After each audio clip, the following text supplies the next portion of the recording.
สายดีกว่าสิมานั่งเศร้า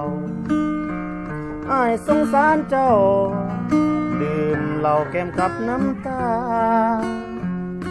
คำว่าผิดหวังมันบ่เป็นหยังดอกเด้อน้องลาอดีตผ่านมาถือว่าเป็นเรื่องกล้วย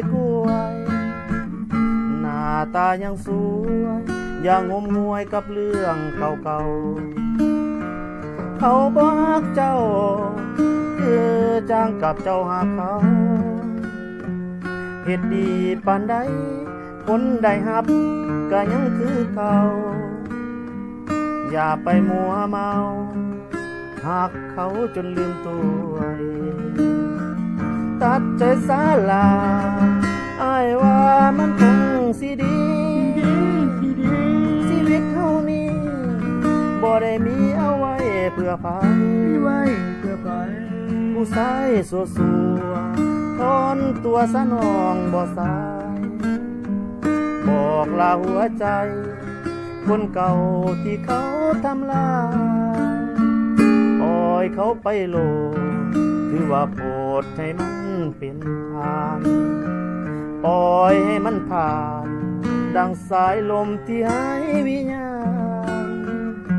เอาความสดใสมาเริ่มต้นใหม่เถิดนะน้องทางผู้ชายข้างบ้านยังหวังดีต่อน้องอยู่เด้อมือสโลว์เขากับประกอบเลยเนาะ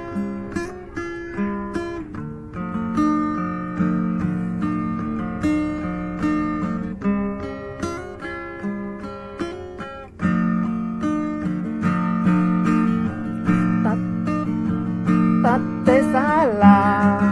อ้ายว่ามันคงสิดีชีวิตเท่านี้บ่ได้มีเอาไว้เพื่อไผผู้ชายสัวทอนตัวสนองบ่สายบอกลาหัวใจคนเก่าที่เขาทำลายปล่อยมันไปโลดถือว่าโปรดใจมันเป็นทางปล่อยให้มันผ่านดังสายลมที่หายวิญญาณเอาความสดใสมาเริ่มต้นใหม่เถิดนะน้องทางผู้ชายข้างบ้านยังหวังดีต่อน้องอยู่เด้อผู้ชายข้างบ้านยังหวังดีต่อน้องเสมอ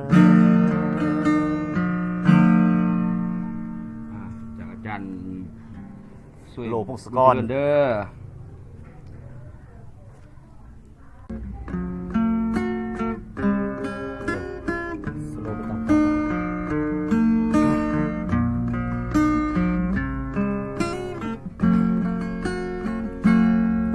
เขาไปสาย